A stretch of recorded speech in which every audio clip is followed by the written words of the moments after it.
Prepare yourself. It's Big News Wednesday.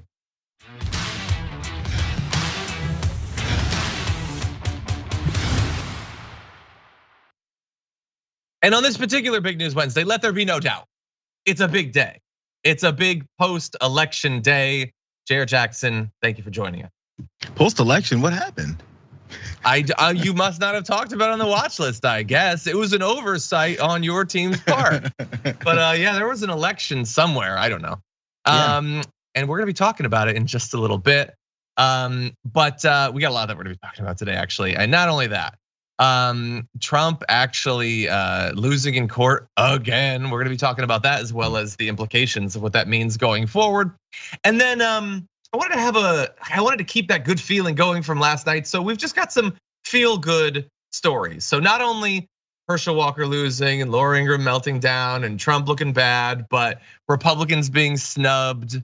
There's some bad stuff too. I'm not gonna pretend that there aren't neo-Nazi gangs working with prison guards to commit attacks and anti-Semites. And there's a lot of bad stuff there too, but we have some good news. We have a special guest that's gonna be joining us for the aftermath. So there's a lot to look forward to. In advance of that, please hit the like button, share the stream so that people know we're live. And you can send us comments, tweets, super chats, all that as we go. And with that said, Jayar, are you ready to start this Big News Wednesday show? Oh yeah, I'm ready. Okay, can anybody guess what we're gonna start talking about? Here's a little preview. Herschel, you're fired. It's weird that Trump turned on him. He seemed so enthusiastic about Herschel Walker being a senator. But no, I actually got that from Emma Fingeland on Twitter.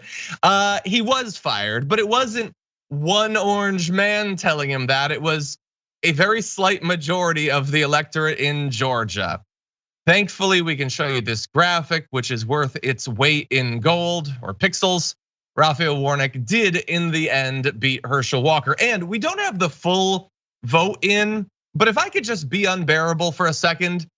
Early on in our coverage last night, not only was I apparently way too confident compared to most people and was proven right, but I believe I said that I think at that point, this is very early on, that Warnock would end up winning by 3 points. And it is suspiciously close to 3 points right now, but we'll see. Again, it's not just a wild guess, and it's not that I'm just, I've got that magic sense.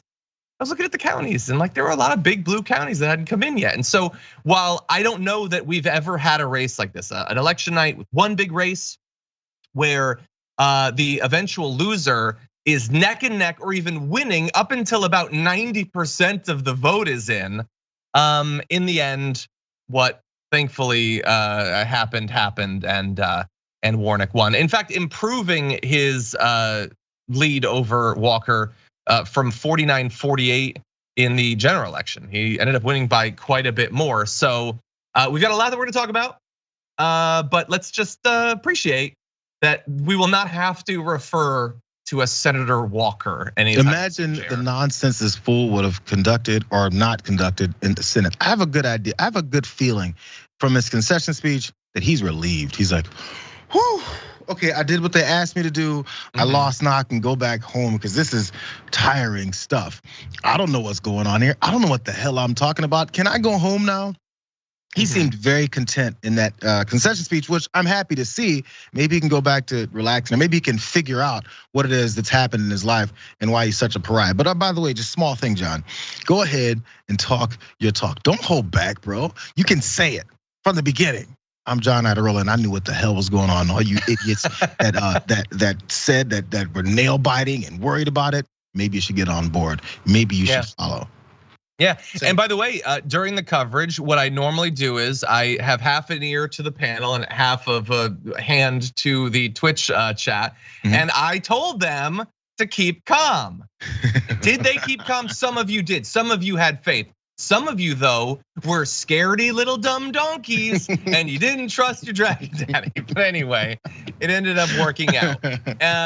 In working out, there's some amazing numbers I want to throw out here before we get to some more fun videos. So Walker's gonna lose by about 3 points. Brian Kemp won by 7.5 points. Man, Herschel Walker, you're a terrible candidate. So that's true. The race in the end was $401 million. can we stop with this? That's crazy. The presidential race shouldn't be $400 million. One Senate race on 4 races just in Georgia since just 2020, $1.4 billion has been spent. That is insane. But maybe more important is that this is the first midterm election. This is amazing. This is amazing history. Since 1934, when the party in power successfully defended every incumbent Senate seat. You have to go back damn near a century to find a midterm election in which the party of the president doesn't lose a Senate seat. Although maybe more amazingly and concerning, it was also the first year since even longer that not a single incumbent senator lost re-election. Despite, all of the chaos of everything and everything that's going on, not a single one lost re-election. Isn't that weird? I think that's a little bit weird. Maybe something to think about going forward. But this is good news for the Democrats, not only because they got the seat, and I know a lot of people think, well, they already had 50-50, but it's not the same thing. Now they actually have control of all of the committees.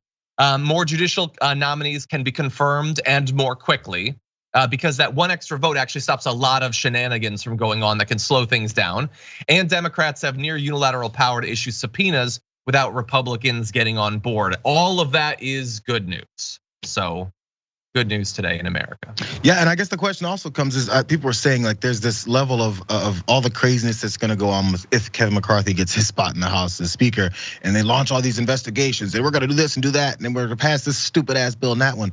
The Senate then, because people are saying like, hey, isn't it already over anyway? Who cares if Herschel loses? First off, Herschel Walker being in the Senate is a problem, regardless of the makeup. But just even from that, the Senate isn't gonna have much of a stomach for pursuing the same nonsense that the House presumably will be trying to pursue. Yeah. By the way, really fast before we move on, Siscat says Repugs will still rule thanks to Joke Manchud and Kristen Sinister. Kristen Sinister is a cool name for a wrestler, I think. But anyway, and then Gomez says Cenk was yelling at that dude y'all had on, which is true. It was actually a little bit uncomfortable. And that dude is Michael Schur. He's been on the network for like 20 years. And we recognize him since some of you weren't alive when he started being on the network.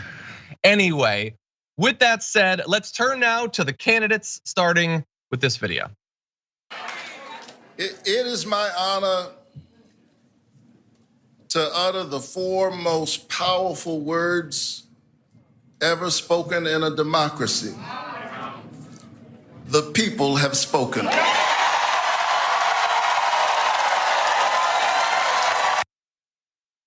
Obviously, Senator Warnock, very glad to have been reelected. Probably now in hindsight, very happy to have had Herschel Walker as his opponent. Gave the exact sort of speech you'd expect Raphael Warnock to make. It was perfectly fine, reasonable, not nearly as aggressive as I would like. But the party was pretty amazing. You can find some video online. They were having a lot of fun at that party. I want to turn now to Herschel Walker. And normally when I would make this sort of turn, you'd think, oh dear God, what is this man gonna say? But actually, take a look. We've had a tough journey, have we not? But one of the things I said is when they called the race, I said the numbers doesn't look like they're gonna add up. But one of the things I want to tell all of you is you never stop dreaming. I don't want any of you to stop dreaming. I don't want any of you to stop believing in America. I want you to believe in America and continue to believe in the Constitution and believe in our elected officials most of all. Continue to pray for them because all the prayers you've given me, I felt those prayers. I want to thank all my team as well, Team Herschel, because they put up with a lot. I want to thank Team Herschel. Thank all my donors as well, because you guys, without you, I couldn't have done what I've done. So I want to thank all of you as well, because there's no excuses in life. And I'm not going to make any excuses now because we put up one heck of a fight. Who the hell was that? And what did he do with Herschel Walker? Where was the talk of the ghouls and the goblins and the ghosties and how awesome they are? That was reasonable, lucid. He took ownership of the failure. He didn't claim that he'd been robbed. He invoked his religion, but in like a perfectly reasonable, normal way. He told people to have faith in the system despite the fact that it rejected him. that was the best speech he gave. Unfortunately, it was after he'd already lost. If he had just given those sorts of speeches, he might have been announcing his victory. What do you think? Isn't that odd? Isn't it weird how that works? This is the thing, and I mentioned this earlier at the beginning of my show.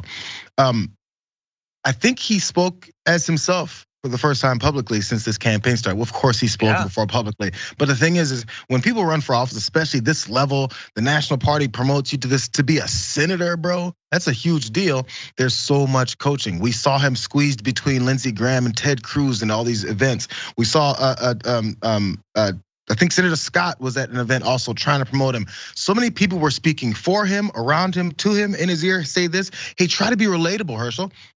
Tell him where you're from. Tell him what you think. Tell him who you are. So he's at these campaign events talking about ghouls, goblins, vampires, and warlocks. Because he's like, I gotta find something to relate to people with. The vampire story came because he was up late one night, probably had a beer and was watching some vampire movie. And he goes, I guess I'll talk about that tomorrow so people can relate to me.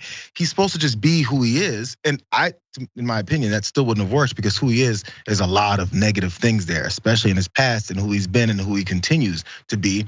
But he has these moments when he can say what's really on his mind and how he feels. I think some of those points that you said were so salient were low-key shots back at Donald Trump. Trust your people that have been elected. I'm gonna take ownership of this, responsibility for it. We lost. I'm not gonna make any excuses for it right now. All those things sound like it's the complete opposite of this guy who forced, begged, and pushed him into this race. Just for the sake of it. Yeah, it was amazing. Like he kind of seemed like he had a thing in his voice. Like it sounded like he was almost tearing up. Like again, I don't know if this is who he really is. Like you're positive. I don't know if this is one of the personalities. Yeah, I don't know. I don't know, but I liked it.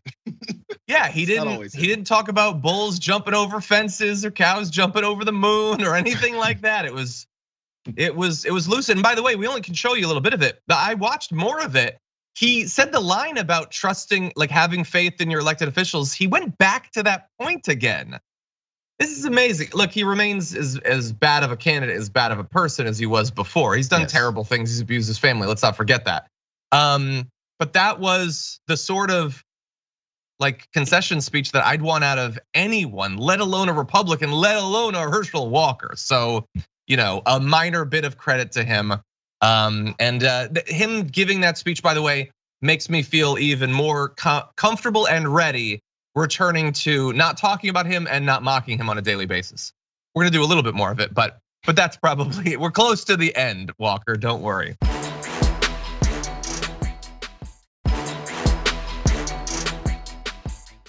Anyway, with that said, let's mock someone else because that's fun. Let's jump into this next video.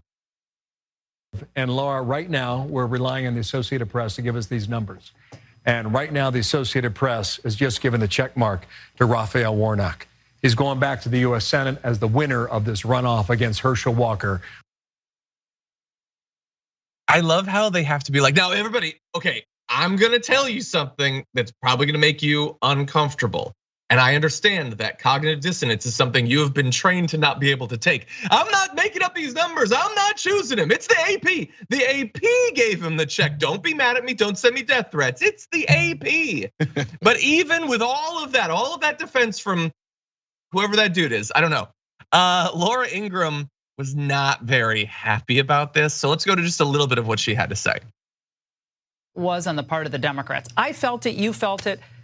But we don't change anything. We have the same people in place in leadership, same people in place apparently at the RNC. Perhaps that's not changing. We just keep doing the same thing over and over again. I'm pissed tonight, frankly. Go ahead. Yeah, it's really offensive. I'm mad. For Republican voters, for Republican donors. Okay, so she's mad, and the other woman, Molly Hemingway, who we'll get to, is mad. And honestly, a little bit of what she's saying kind of makes sense, although you'll notice she's completely absolving herself and the other people at Fox for all of what they've done that have made it hard for Republicans to get elected. So she's kind of freaking out. I feel like it's lashing out so that you don't have to look inward. It's like, go focus on these other people. I don't like them. But that's not to say that she isn't in some way right. And she might be willing to, like I think she's one of those on Fox who is going to be more aggressive towards Donald Trump. And this certainly provides an opening for that. But what did you make of Fox's response to this? Yeah, she's pissed, she's mad. And another part about this whole rant that she was going through was also how she said, I saw and others saw this coming for weeks. So you read the energies that was happening. You saw the candidate. They saw the same things that we saw. The difference is when you call it out, like many folks did do, like this guy would not have any reason to be in the Senate. They continue to double down. Where was Laura Ingraham weeks ago when she saw it happening? Where was Laura Ingraham when she said, this guy doesn't deserve to be in the Senate? Maybe we should have nominated someone that can actually do things. No, they all still line up. And yeah, that happens in politics. It happens to supporters of Democratic folks as well. I'm sure there's still people who are still talking about how Joe Manchin and Kyrsten Sinema are good Democrats and they're doing things for the American people and actually working without stabbing folks in the back and upending agendas. Yeah, there's still those people. But when they're still running and people trying to get in, the lining up behind the candidate, who cares who it is or how bad it could possibly be, is just the norm. Then when it goes wrong, you start blaming everyone else. Why don't you guys have these conversations and sessions when you're trying to put this whole thing together? Because they just don't care. They figure, who cares? We're just gonna win. And after we win, the American people do what we tell them to do. Bro, that ain't how this works. You're supposed to listen to your constituents. Your constituents tell you what it is they need, or you decide and figure it out and help them out. But they're not interested in any of that. Well, that's how it should work. They don't want that. They want to beat their viewers into submission, and it's worked pretty well for them for the most part. Not recently necessarily, but yeah, that conversation that you're talking about, I love. Like the post-mortem is always so self-interested. On the pre-port this morning, we talked about Marjorie Greene, who is saying like, Herschel Walker's loss is proof that these establishment Republicans don't get Georgia.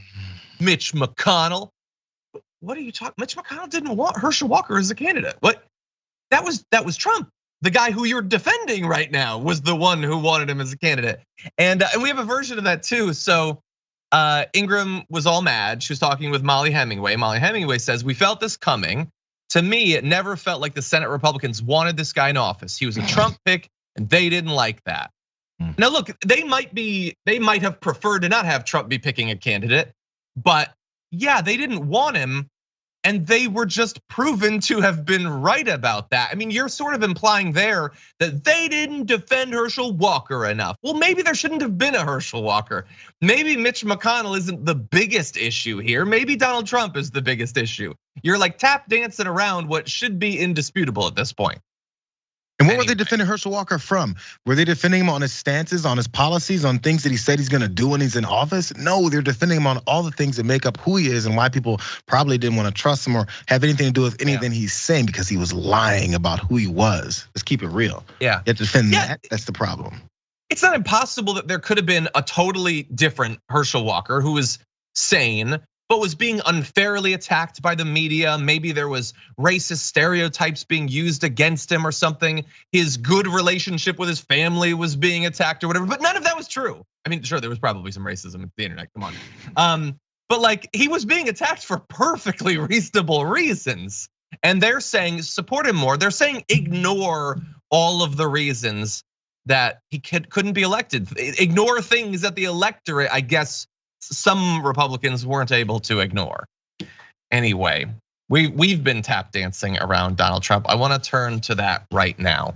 Herschel Walker has lost, and that is first and foremost Herschel Walker's fault. But aside from Herschel Walker, or considering the state of Herschel Walker, maybe this person even deserves more blame, is Donald Trump. I mean, Herschel Walker's son, Christian, went on a tweet storm saying that Trump had been calling Herschel Walker every day for months, encouraging him to run.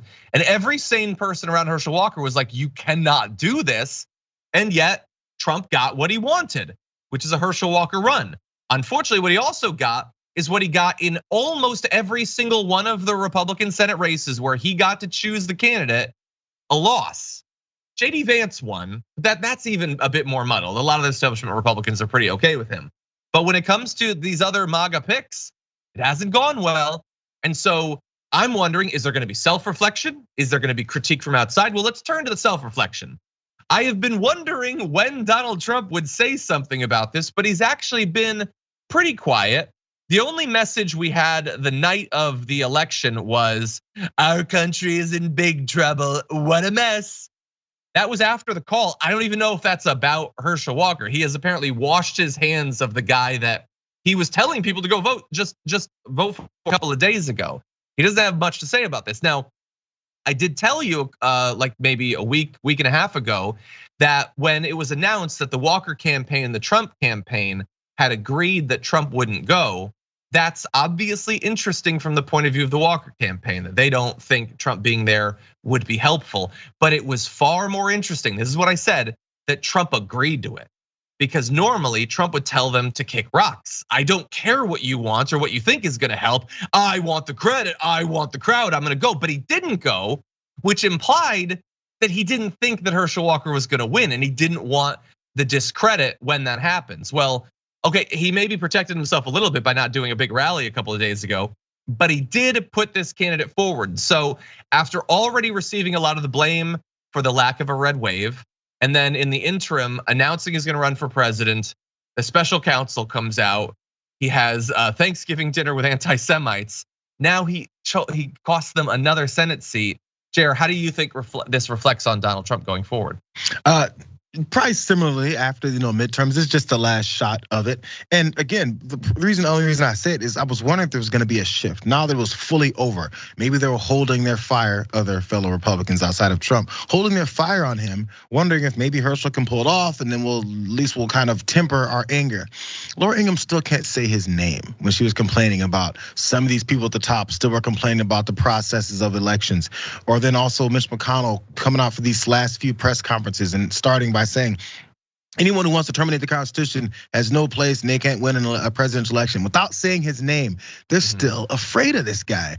They'll say, hey, this guy sucks. Whoever did this sucks. This one person sucks. The head of the party sucks. This person sucks. This person did that wrong. Who chose these candidates? I can't believe these rallies didn't work out. Won't say the dude's name. So there's still a little bit of fear there, holding on to the wonder of whether or not he's still gonna take over power, and they don't want to be on the wrong side of it. So no credit still yet for them figuring this out, because they haven't. Yeah, look, I think if somehow Herschel Walker had won, I think that Trump could have used that to ward off a bit of the criticism he'd been getting, but that shield is now gone. I believe he will be criticized, although I agree with you. I think they're still being super cautious about it. And actually, let's test that. Let's see how comfortable in the aftermath of this they are willing to criticize Donald Trump. Not here in the clip we're gonna show you specifically about the choosing of the candidate, but the other way that he affected voting patterns. Take a look at this. Of candidates this time, he was out there working hard, but we need to not just compete for votes, for ballots. We need to compete for ballots. If we don't bank ballots early, we're going to keep losing. But we didn't. But we didn't. But we didn't do it in 2020 because everyone said don't vote early because that's corrupt. Not everyone. Well, a lot of people did at the very top of the Republican Party. Yes, you didn't. People did. But Molly, Mitch McConnell did give 11 million. Yeah, at the top of the party, it was a person at the party. I don't remember the party or the person. I can't remember a name, but there was someone who was saying not to vote early. So again, like, they're criticizing him, okay, but they don't want to use the name. Oh, they want to be strong, Jayar, but they're just not there yet. From her to even Newt Gingrich saying we have to rethink how we do this. Early voting, mail-in voting. Newt effing Gingrich is trying to now change the way the approach that they have with this. Maybe this whole thing about denying normal election systems and denying democracy isn't working for us. What do we do? Or maybe we should tell people to vote. Next step, Newt, and next step, Laura, give your voters a reason to vote for your ass. Not just because how much they hate someone else who they don't know, who they've been told whatever it is about them is the truth. They think I don't know, I don't think there's so much of the degree, but maybe they're starting to think, hey, our constituents actually, they're beginning to think. They're still not, but they're concerned that might be the problem. Maybe we should give them an opportunity to vote for folks instead of saying, don't do it. It's weird how these are adults in politics and don't get how it works. By the way, like to this strength thing. Remember when Chris Christie a couple weeks ago, he was telling a group, it was the Republican Jewish Coalition leadership meeting. He says, it's time to stop whispering. It's time to stop being afraid of any one person. It is time to stand up for principles and the beliefs that we've founded this party on and this country on. It's time to stop being afraid of this one person. I'm not saying who. I am not gonna say that person's name, but you should not be afraid of whoever it is that I mean. Okay, that's not strange. You don't get a cookie, as Anna Kasparian would say. Yo, there's aliens watching us right now going, they're observing the way that these humans interact and how they have this power structure and how some, no matter what, will continue to bow down to this weird orange creature that continues to rule them. It's weird. No, I don't. It's a case study. Yeah. It's like really, he's the leader? He's the one you're scared of? Okay, keep being scared. They'll find something of a backbone if DeSantis runs, some of them. But for now, man, they're terrified. Okay, goodbye, Herschel Walker. Hopefully that's it. Hopefully there's no more, but who knows? It's America. We'll find out together. Okay, with that said, let's move to our first break. When we come back, Donald Trump loses big in court. I have thoughts. Give them to you after this.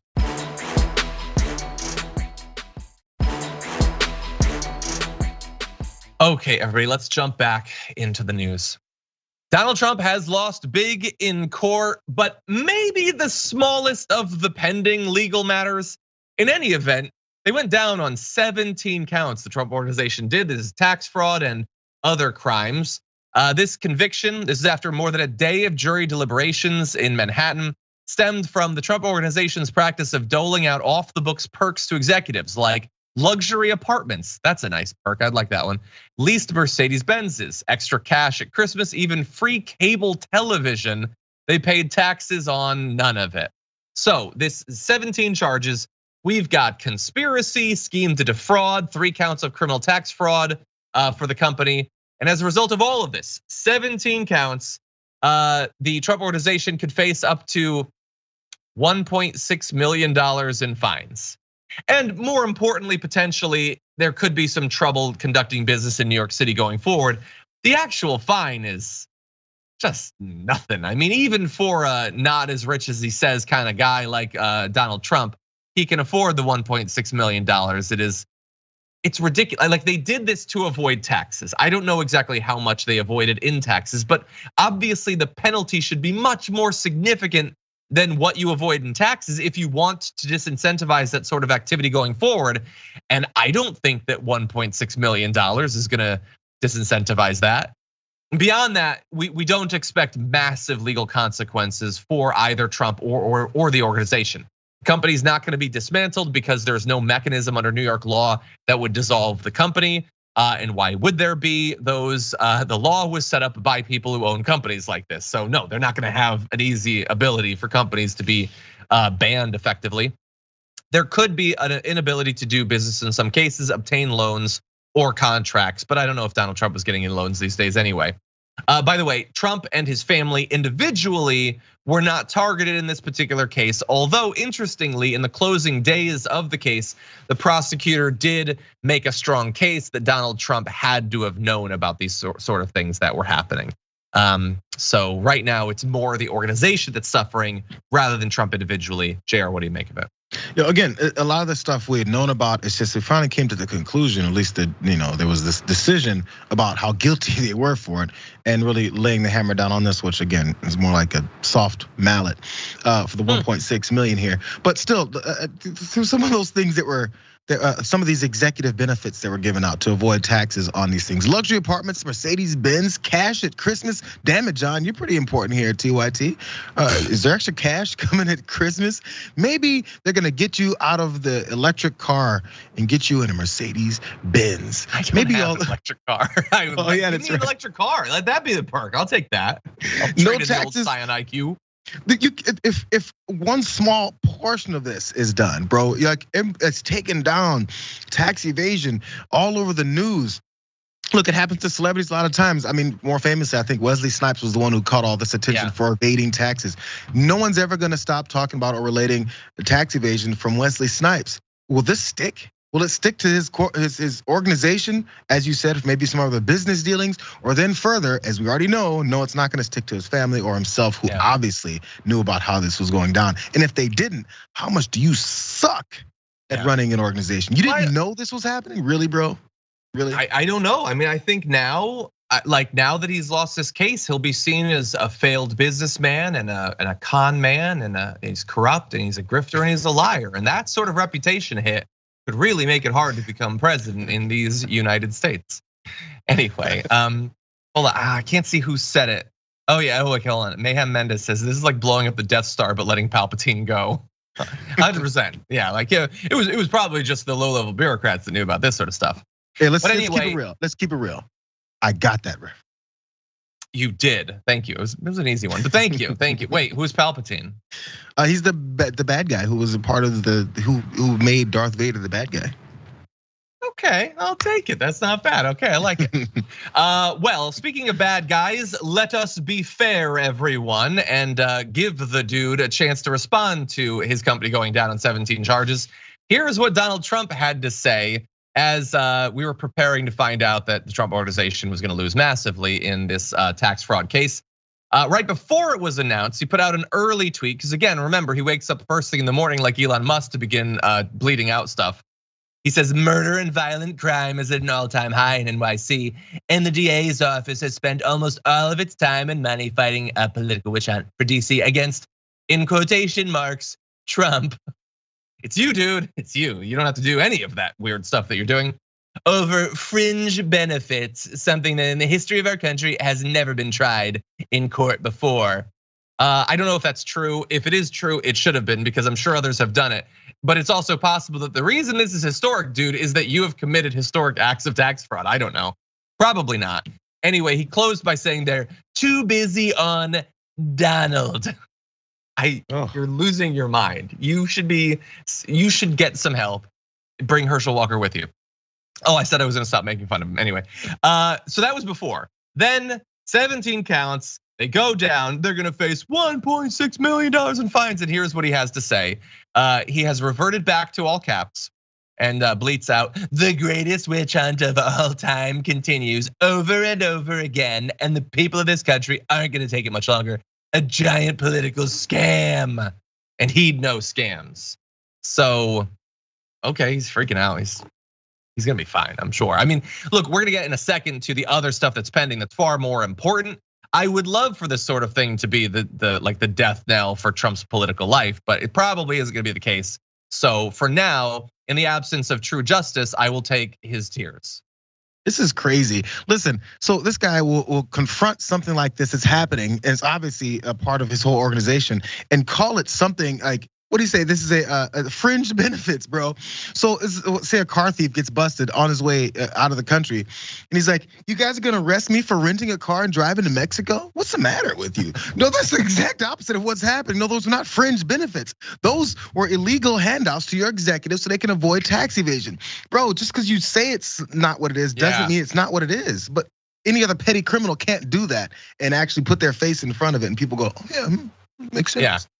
No, this is like someone beating a bunch of people to death with a wiffle bat and being like, seriously, you're talking about wiffle bats? Never before in the history of the country. Wiffle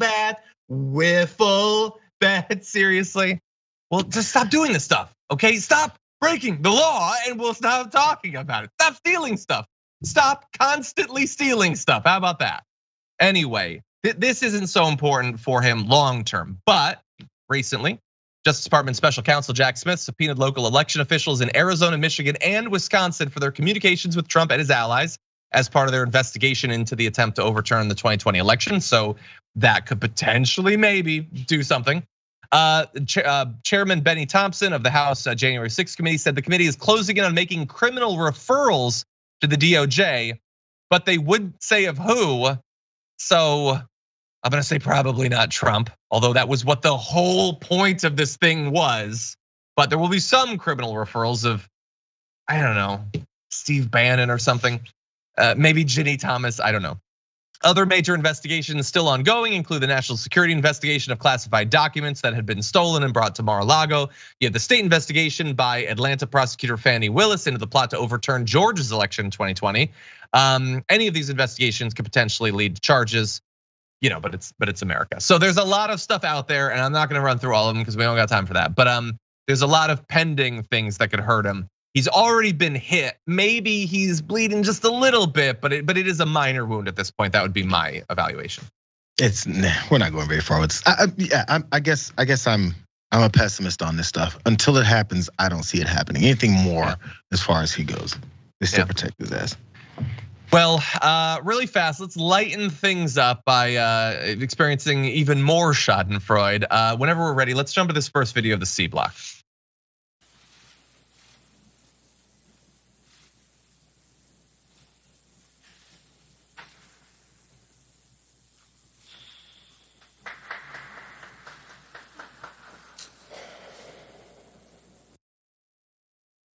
You love to see it. That is the family of Capitol Police Officer Brian Sicknick, his mother, father, and brother specifically.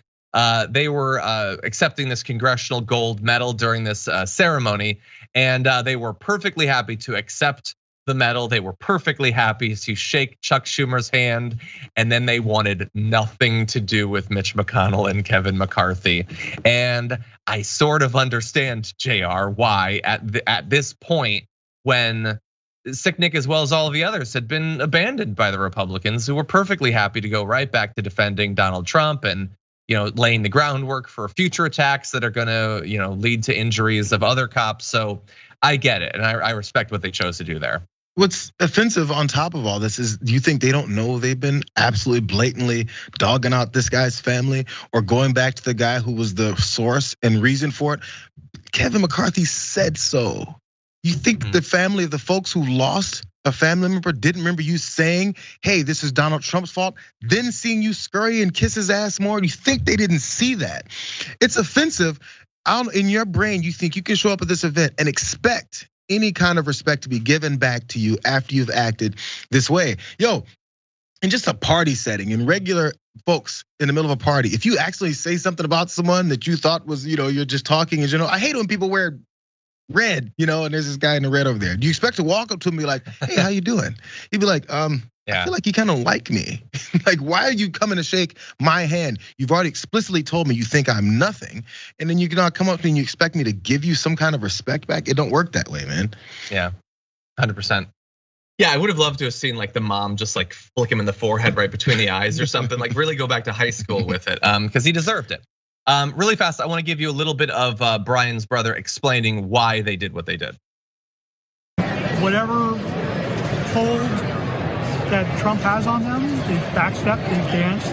They won't admit to wrongdoing, not necessarily themselves, but of Trump, of the rioters.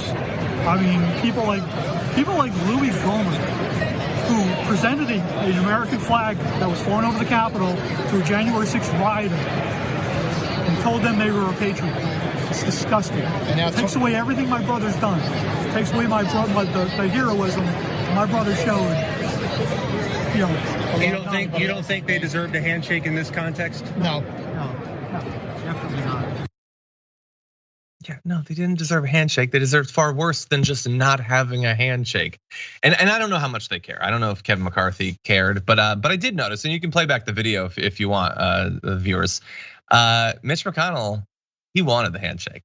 For the last one, he had the big box turtle smile, and he put his hand farther out, as if to telegraph that he thought it was an oversight.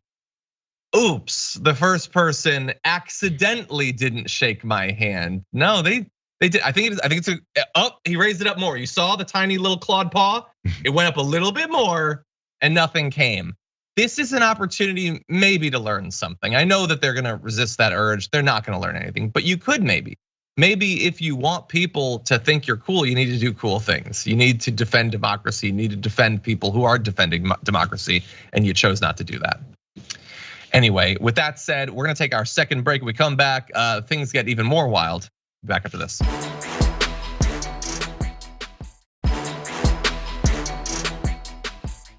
Supervised service.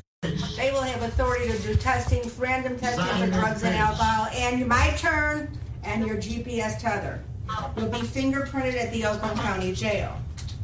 You on that GPS tether, you may only, thank you, let the record reflect that you just gave the court the finger.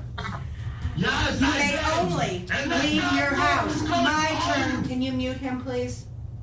God's gonna judge you. Remember, the way you're judging me, God's gonna judge you the same way. Mr. Shattering, you're not helping yourself. Thank you. I don't care. Okay, so that did not go well. It started with a middle finger. It eventually got into shouted threats, metaphysical threats generally, but maybe implied physical threats as well as anti-Semitism in what you just saw. So this is a Michigan man.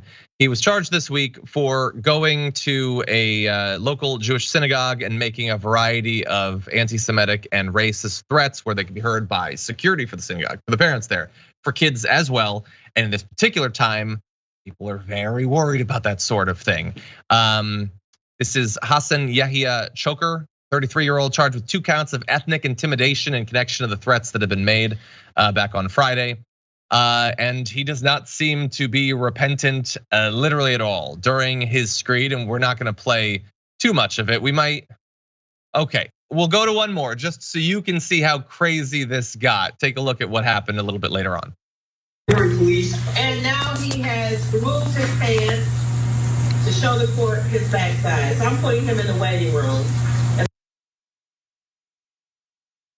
So yes, we're all adapting to this remote work world. That is a thing that apparently people with the anonymity of being online, I guess, feel they can do. But it is nice that she's able to put him in a waiting room. Anyway, this is serious. Mooning aside, he yelled, "God is going to judge you. Remember the way you're judging me? God is going to judge you the same way."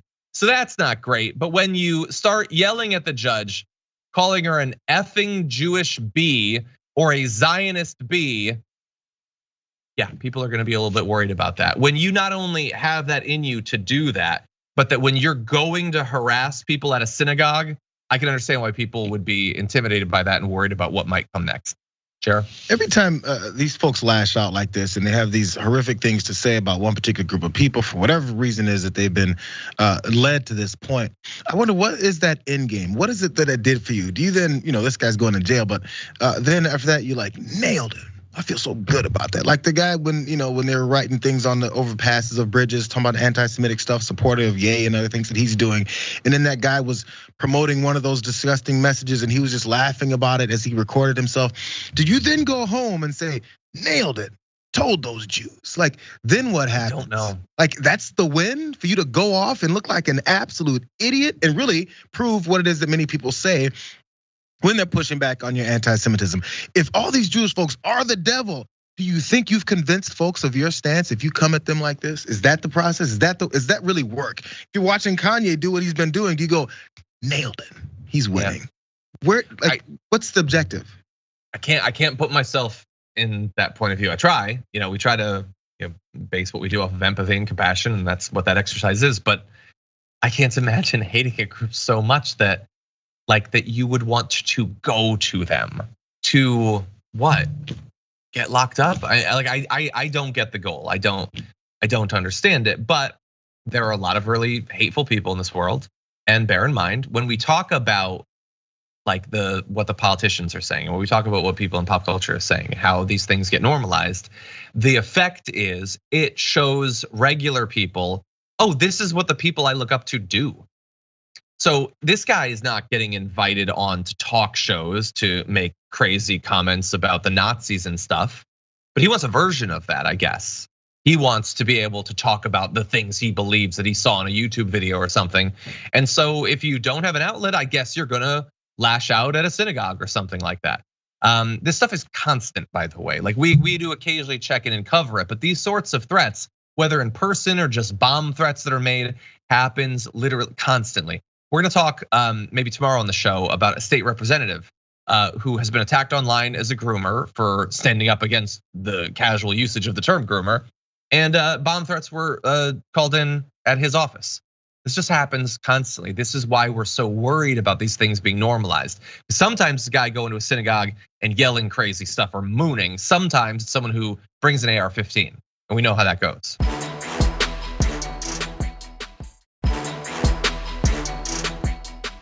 Okay, with that said, we don't have much time. Why don't we jump into our last story? A high-ranking prison official apparently assisted a neo-Nazi gang in a plot to attack multiple black prisoners.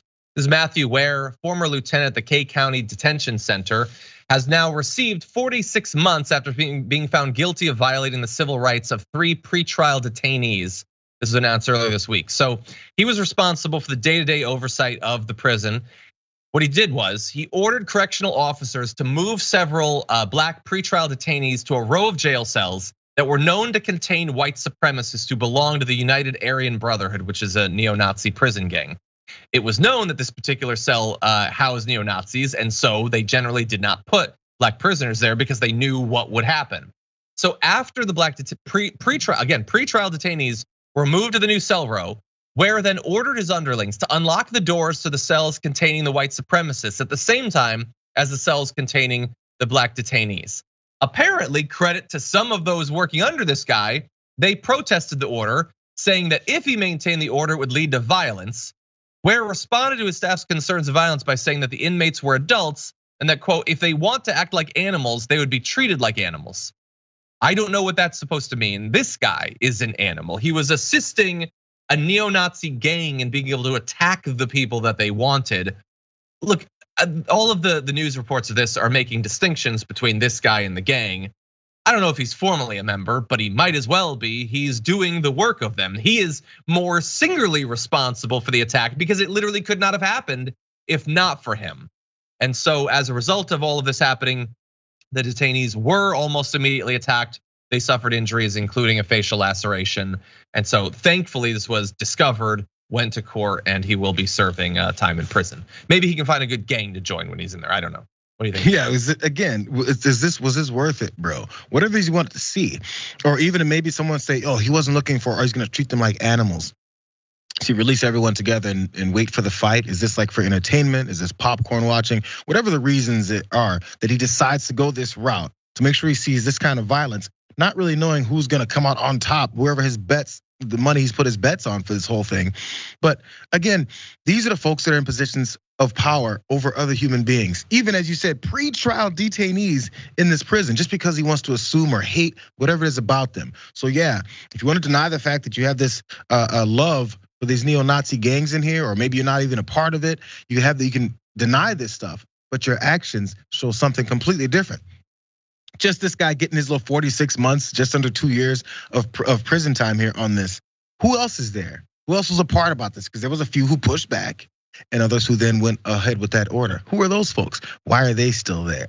We know, gangs like this don't operate with just one person. So you got that one, but how much do we care about the rest of them? Yeah, and this is the sort of thing that during our production meeting, I mentioned that this is the sort of thing we see in movies or like Oz or something like that. But it is based on reality. Like we know that there can be these relationships that develop over time. I don't know what this guy is getting out of it. I don't know if it's just an ideological similarity. He likes these attacks being done. I don't know if he's being paid off for assisting them in some way. We know that there's massive corruption. Look, it's obviously complex. It's very difficult to fix. At a certain point, in a country that's going to generate neo-Nazis, if you're lucky enough to lock them up, they will still be there. They'll still be neo-Nazis. You have to deal with that, but you especially have to have the right people. And this is just another instance of basically every single level of our criminal justice system being infiltrated by people with these disgusting ideologies, and it takes a real toll on actual people. Any thoughts, Jayar? This is another example then of the way that even in society, outside of prison, outside of inmates and things like that, we assume those folks in there, at least he did, no one's gonna care about. They're in jail. They're not even convicted. One more time, pre-trial detainees. Who cares? They're just subhuman people. It's the same line we've had since the beginning of this country, the way we treat folks that we consider not really human.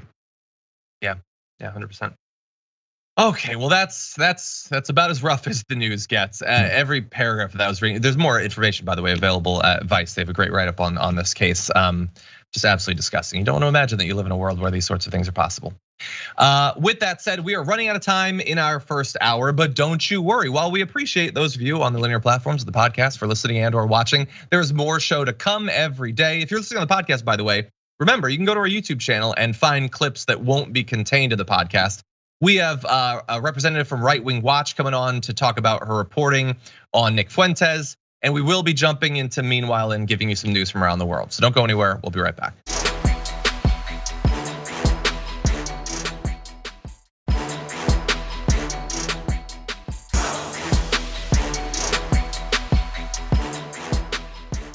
Thanks for listening to the full episode of The Damage Report. Support our work, listen ad-free, access members-only bonus content, and more by subscribing to Apple Podcasts at apple.co/TYT. I'm your host, John Adarola. I'll see you soon.